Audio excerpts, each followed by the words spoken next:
There's a type of love that feels like sunshine. It's warm, it's nourishing, it helps you grow. It's the kind of love that makes you feel safe. And then there's a love that feels like a spotlight. It's intense, blinding, and thrilling. It makes you feel like the only person in the world. It's intoxicating. And you're so mesmerized by the light, you don't realize it's also a cage. And the walls are closing in until it's too late to see the exit. My love story with Ethan started as a spotlight, and I bathed in its glow, completely unaware that I was burning. I met him at a friend's wedding. I was a bridesmaid, he was a groomsman. From the moment we were introduced, his focus on me was absolute. While other people mingled, he only had eyes for me. He listened to my stories with an intensity that made me feel like the most fascinating person on the planet. He laughed at all my jokes. He told me I had a smile that could end wars. It was dizzying. By the end of the night, when he kissed me under a string of fairy lights, it didn't feel like a first kiss. It felt like a homecoming. The first few months were a whirlwind. He was the most attentive man I had ever met. He didn't just remember my favorite flower. He remembered the specific little flower shop I'd once pointed out, and had them delivered to my office for no reason at all. He didn't just listen to my problems. He would show up at my door with my favorite takeout, and a detailed step-by-step plan for how to solve whatever work crisis I was having. He made me feel seen, cherished, and protected. His texts were constant, a running commentary of his day and a steady stream of affection for me. Good morning, beautiful. I hope your day is as amazing as you are. Just thinking about your laugh. I'm counting down the seconds until I can see you tonight. At first, it was wonderful. It felt like being wrapped in a warm blanket of his affection.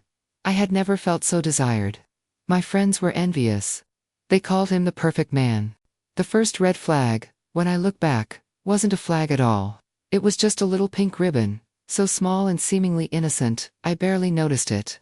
About 3 months in, I was supposed to go out for a girls' night with my 2 best friends, Sarah and Jess. It was a standing tradition we had once a month. As I was getting ready, Ethan seemed quiet, a little distant. Is everything okay? I asked, putting on my earrings. Yeah, of course, he said, forcing a smile. I'll just miss you tonight. I'll only be gone for a few hours. I laughed. I know, he said, coming up behind me and wrapping his arms around my waist.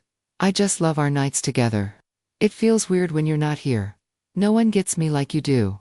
It was sweet, wasn't it? A man who loved my company so much, he didn't want me to leave. I went out that night, but a small part of me felt guilty. I checked my phone constantly, responding to his texts. The next morning, he told me he had barely slept. He just couldn't settle without me there. The next month, when girls' night rolled around, I suggested we do a brunch instead. I didn't want him to have another sleepless night. It was my choice, of course. He never told me not to go. He just made me feel so adored that I wanted to stay. His protectiveness was another quality everyone admired. He'd walk me to my car every single time, even if it was just parked down the street. He insisted I share my location with him on my phone just for safety. He said, "The world is a crazy place, and I need to know you're okay." How could I argue with that? It seemed so caring. The shift happened so gradually, I didn't see it as a shift.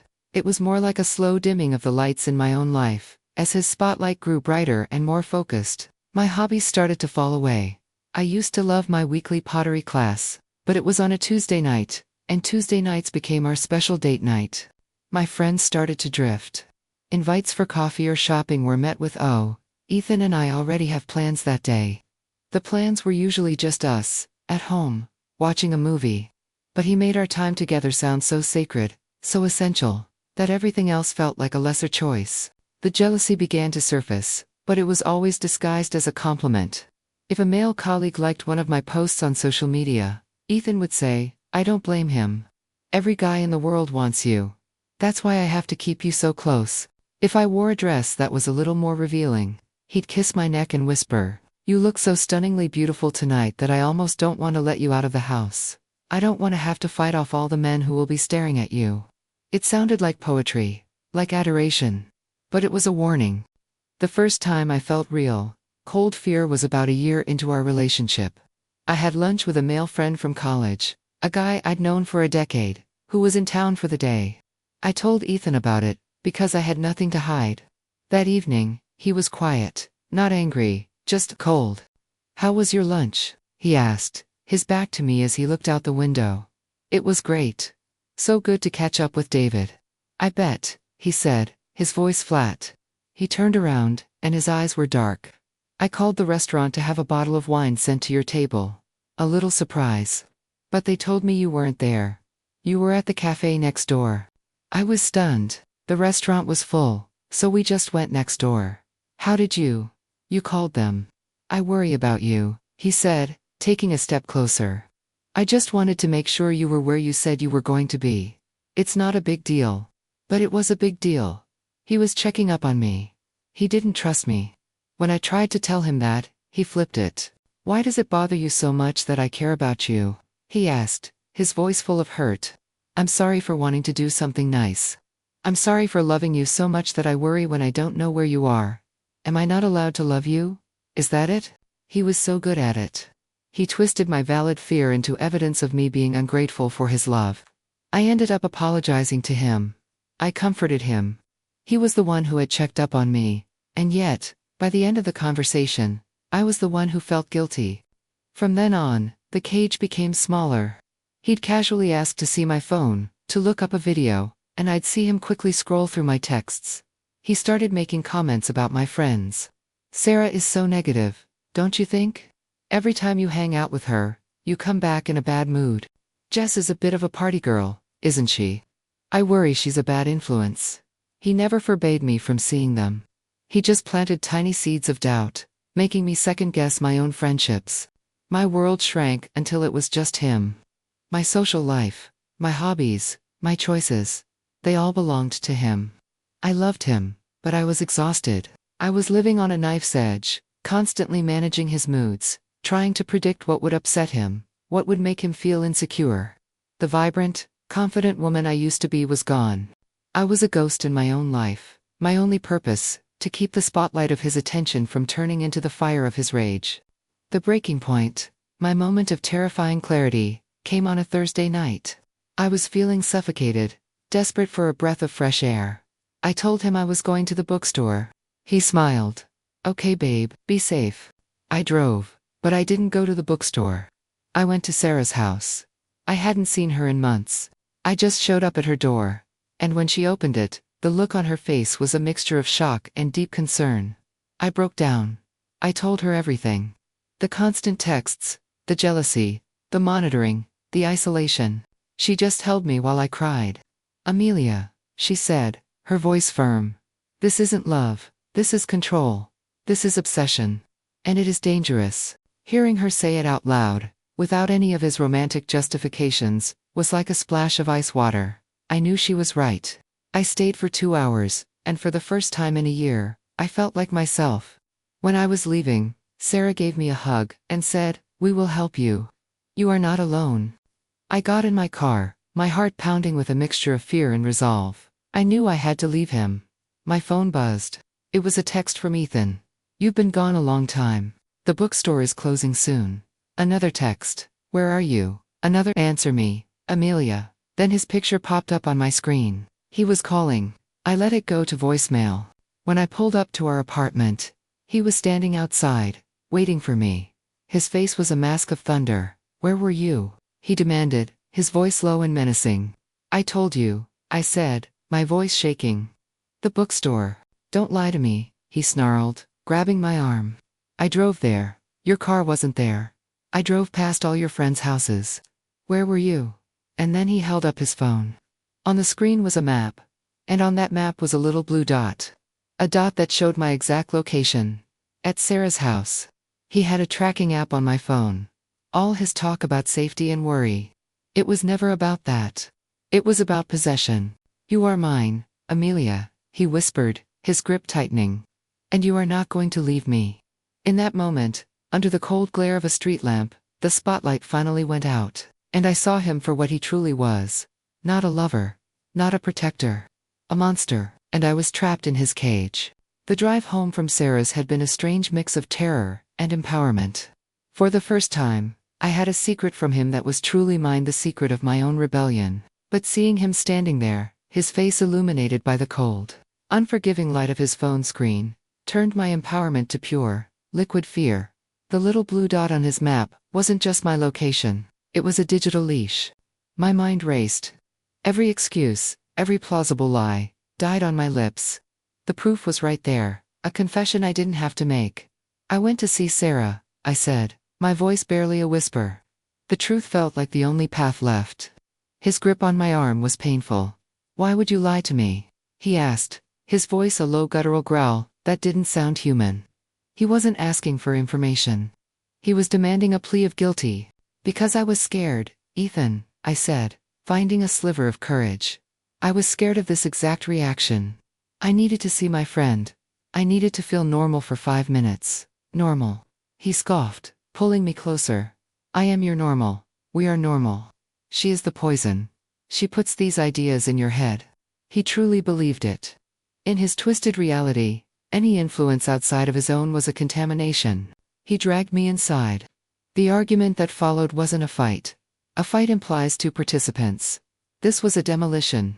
He backed me into a corner, his voice rising, his words weaving that familiar, dizzying web of manipulation. He told me I was ungrateful for the perfect life he'd given me. He told me I was betraying him, that I was trying to destroy the beautiful thing they had. He picked up a framed photo of us from a side table, a happy, smiling picture from our first vacation, and, for a terrifying second, I thought he was going to throw it. Instead, he just held it in front of my face. "Look at this," he commanded. "This is us. This is real. Don't let them take this away from us." I was dissociating, watching the scene from somewhere up near the ceiling. I just kept nodding, agreeing with whatever he said. "You're right. I'm sorry. It won't happen again." Appeasement was the only survival tactic I had left. After hours of this, he finally exhausted himself. His anger subsided and was replaced by that cloying, suffocating affection. He held me, stroking my hair, whispering that he forgave me, that he loved me more than life itself, and that everything would be okay as long as we had each other. I lay there, rigid in his arms, my mind a blank slate of terror. I knew then that I couldn't just leave. I had to escape. The next few days were the most difficult of my life. I had to perform my role as the loving, apologetic girlfriend perfectly. I smiled. I cooked his favorite meals. I endured his suffocating presence, all while my mind was a flurry of secret planning. Sarah became my silent co-conspirator. We communicated through a new, secret email account I set up on the library computer during my lunch break. She helped me find a domestic violence shelter in a city 2 hours away. They had a bed for me. The plan was simple. Ethan had a mandatory work seminar the following Friday. He would be gone all day. That was my window. I spent the week discreetly packing a go bag, a small backpack hidden in the back of my closet with a change of clothes, my passport, some cash I'd managed to squirrel away, and a cheap, prepaid burner phone. I felt like a spy in my own life. On that Friday morning, I kissed him goodbye as he left for his seminar. "I love you so much," he said, holding my face in his hands. "Don't ever forget that." "I love you, too," I lied, my heart pounding like a drum. The second his car pulled out of the driveway, I flew into action. I grabbed my go bag, I took my phone, powered it down, and left it on the kitchen counter, a dead end, for his tracking app. I wrote a short, simple note. "I'm sorry, I can't do this anymore. Please don't look for me." Driving away from that apartment was an out-of-body experience. Every car that came up behind me sent a jolt of panic through my system. Was it him? Had he figured it out? When I finally made it to the shelter, a kind-faced woman led me to a small, clean room. When the door closed behind me, and I was finally, truly alone, I collapsed onto the bed and sobbed not from sadness, but from the sheer, crushing weight of my own freedom. The first few weeks were a blur of fear and paperwork. I changed my number. I filed for a restraining order. The shelter helped me find a therapist who gave me the vocabulary for my experience: coercive control, trauma bonding, obsession. Naming it helped. It turned my shapeless terror into something tangible, something I could understand and fight. But the fear didn't just go away. For the first year, I lived like a ghost. I jumped at every loud noise. I saw his face in every crowd. I had nightmares where he would find me. The spotlight was gone, but its shadow was long. Healing wasn't a single event. It was a series of small, quiet victories. It was going to the grocery store and not having a panic attack. It was wearing a dress I liked, without hearing his voice in my head. It was making a new friend at a yoga class, and not being afraid to go for coffee afterward. It was reclaiming my life, one tiny, terrified step at a time. It's been for years now. I have my own apartment, a job I love, and a small, wonderful circle of friends who know my whole story. I'm still single. The idea of that kind of intimacy still feels, distant, but I'm not lonely. I enjoy my own company now, a gift I never knew I was missing. Sometimes, I wonder what happened to him. But I don't let my mind linger there for long. My story is no longer about him. It's about me. It's about the woman who walked out of a cage and learned to live in the sun again. Not a blinding, obsessive spotlight, but the gentle, steady warmth of her own making. And it's a warmth that feels, finally, like home. Seeing that blue dot on his screen, my blue dot was the final, terrifying piece of the puzzle. There were no more excuses to make, no more justifications to believe. The cage was real. "You are mine, Amelia," he whispered, his grip tightening on my arm. "And you are not going to leave me." In that moment, under the cold glare of a street lamp, the man I loved vanished, replaced by a monster of obsession. I knew then that I couldn't just leave, I had to escape. The next few days were the most difficult of my life. I had to perform the role of the loving, apologetic girlfriend perfectly, all while my mind was racing, planning my exit. I smiled. I made his favorite meals. I endured his suffocating affection, and at night, I lay rigid in his arms, pretending to be asleep. Sarah became my silent co-conspirator. We communicated through a new, secret email account I created at the library. She helped me find a domestic violence shelter in a city 2 hours away. They had a bed for me. The plan was simple. Ethan had a mandatory work seminar the following Friday. He would be gone all day. That was my window. I discreetly packed a go bag with essentials, a change of clothes, my passport, some cash, and a cheap, prepaid burner phone. On that Friday morning, I kissed him goodbye.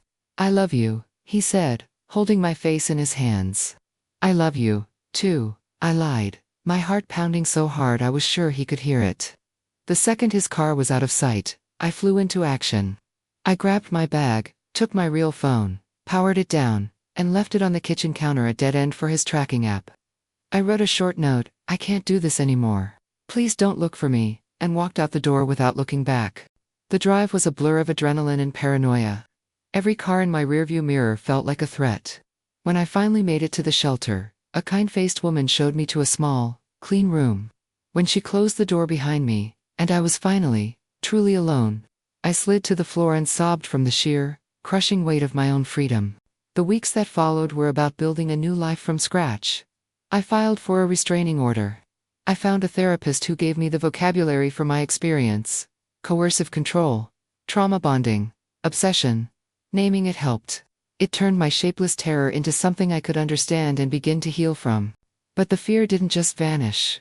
For the first year, I lived like a ghost. I jumped at loud noises, and saw his face in every crowd. Healing wasn't a single event. It was a series of small, quiet victories. It was going to the grocery store without having a panic attack. It was wearing a dress I liked without hearing his critical voice in my head. It was making a new friend and not being afraid to go for coffee. It was reclaiming my life, one tiny, terrified step at a time. It's been for years now. I have a small apartment that is my sanctuary. I have a job I love. My relationship with my friends is stronger than ever. I am single, and for the first time in my adult life, I am not lonely. I enjoy my own company, a gift I never knew I was missing. My story is no longer about him, or about what he took from me. It's about what I took back. It's about the woman who walked out of a cage and learned to live in the sun again. Not a blinding, obsessive spotlight, but the gentle, steady warmth of her own making. And it's a warmth that feels, finally, and completely, like home. It's been 5 years since I left Ethan. 5 years since I drove away from a life that had been meticulously designed to suffocate me. In that time, I learned that healing isn't a destination you arrive at, but a landscape you inhabit. My landscape, once a barren terrain of fear and hypervigilance, had slowly transformed into a place of quiet strength. The ghost of Ethan no longer lurked in every shadow. The fear of seeing him around every corner had subsided. I had a life that was truly my own, filled with my art, my friends, and a peaceful solitude that I had come to cherish more than any romance. I was no longer a victim. I was the architect of my own peaceful existence. The first hint that a tremor was about to shake my foundation came not with a bang, but with the cheerful chatter of a new colleague. Her name was Clara, a bright, kind, slightly naive woman in her mid-20s, who had just joined my marketing firm. I'd taken her under my wing, and we'd struck up an easy friendship over lunch breaks and coffee runs. One Monday morning, she came into the office practically floating, a dreamy, blissful smile on her face. "I met someone," she announced, her voice a happy whisper. "Amelia, he's perfect. I know it's fast, but I've never felt anything like it." I smiled, genuinely. "That's wonderful, Clara. Tell me everything." As she talked, my smile started to feel stiff, artificial. She described a man who was incredibly attentive, who listened to her with an intensity that made her feel like the only person in the world. He sent flowers to her desk after their first date. His texts were a constant stream of affection, telling her how beautiful and special she was. "He's so protective, too," she gushed. "He worries about me so much. He even insisted I share my location with him on my phone, just so he knows I'm safe when I'm walking home late. Isn't that the sweetest thing?" A cold, familiar dread began to creep up my spine. It felt like listening to a song I had tried desperately to forget. "He sounds very attentive," I said, choosing my words carefully. "What's his name?" "Ethan," she said, her eyes sparkling. "His name is Ethan." The world tilted. The air in the bustling office suddenly felt thin, hard to breathe.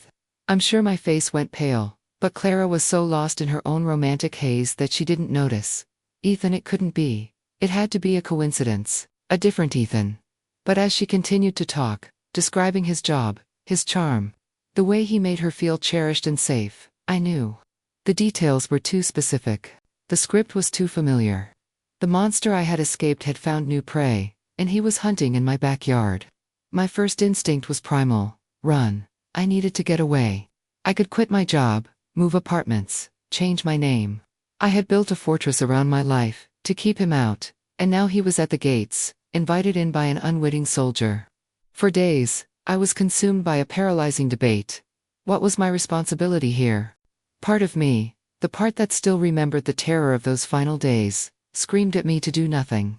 "This is not your problem," it whispered. "You survived. You earned this peace. Don't risk it. If you say something, she might not believe you.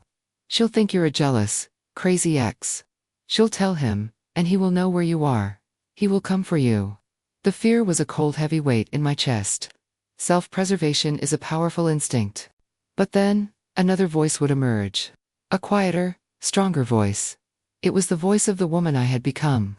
It reminded me of Sarah, my friend who had looked me in the eyes and given me the truth when I desperately needed it.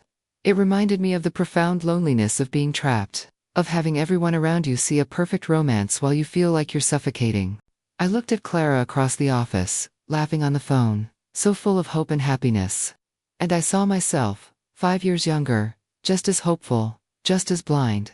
Ethan was a predator, and his pattern was as predictable as the changing of the seasons. First, the intense love bombing. Then, the slow, methodical isolation. Then, the control. I knew what was coming for her, and my silence felt like complicity. Was my hard-won peace worth letting another woman walk into that cage? I realized my healing was facing its ultimate test. It was no longer enough to just protect myself. True strength, I understood, was being able to use your scars to help shield someone else. I had to warn her, but how? A direct, panicked accusation would only push her away, straight into his comforting, manipulative arms. He would use it as proof that I was the unstable one. I had to do this carefully. I had to give her the key, but she had to be the one to turn it in the lock. A few days later, I asked Clara if she wanted to get coffee after work. We found a quiet table in a little cafe, and after a few minutes of small talk, I took a deep breath. "Clara," I began, my heart pounding. "I need to tell you something, and I need you to just listen with an open mind. This is going to sound crazy, but I'm telling you this because I care about you, and because I wish someone had done the same for me." She looked at me, her expression open and curious. I didn't mention her, Ethan. I didn't accuse him of anything. I simply told her my story. "A few years ago," I said, my voice steady, I was in a relationship with a man named Ethan. He was wonderful at first. Attentive, romantic. He made me feel like the center of the universe. I told her everything. I told her about the constant texts, the way he made me feel guilty for spending time with my friends. I told her about him insisting on tracking my location for my safety. I told her how he slowly, methodically, dismantled my life until it was just him. I told her about the tracking app, and the final, terrifying confrontation. I laid out the pattern, piece by piece, my own history becoming a dispassionate case study. As I spoke, I watched her face. The initial friendly curiosity slowly morphed into confusion, then discomfort, and then a dawning, horrified recognition. Her smile faded. The light in her eyes flickered. She knew. She was hearing her own love story, and she was finally realizing it was a horror film. When I finished, she was silent for a long time, staring into her cold coffee. My Ethan. He wouldn't. She started to whisper, a last-ditch effort at denial. I reached across the table and put my hand over hers. I'm not telling you what to do, I said softly. And I'm not telling you that your feelings aren't real. I'm just giving you a map. I've walked this road before. The red flags you think are pink ribbons are actually marking a minefield. All I'm asking is that you keep your eyes open. I wrote my personal phone number on a napkin. If you ever feel scared, or confused, or just need to talk to someone who understands, you can call me, anytime. You are not alone. I left her there, sitting in the cafe, with the ghost of my story hanging in the air between us. I didn't know if I had done the right thing. I went home that night feeling raw and exposed, terrified that I had just painted a target on my back. For 2 weeks, things at the office were awkward. Clara was quiet and withdrawn around me. I gave her space. I had laid the truth at her feet. What she did with it was up to her. I saw her a few times, crying on the phone in the break room. I saw the dark circles forming under her eyes. I recognized the look of someone whose reality was fracturing. Then, one Friday, she wasn't at her desk. An email went out from HR saying she had resigned for personal reasons. My heart sank. I was terrified that he had isolated her completely, that I had failed. That evening, as I was walking home, my phone buzzed with a text from an unknown number. It read, "I'm out. I'm safe. Thank you, Amelia. You saved my life." Tears streamed down my face. Tears of relief, of sadness for her, and of a strange, profound sense of peace. My story was no longer a source of shame, or a dark secret I had to carry alone. It had become a lifeline. By confronting the echo of my past, I hadn't just saved her. I had completed my own healing. I had taken the ugliest, most painful chapter of my life, and turned it into a warning, a shield, a gift of strength for someone else. The spotlight he had once trapped me in was long gone, and in its place was a quiet, steady light that came from within. A light no one could ever cage or extinguish again.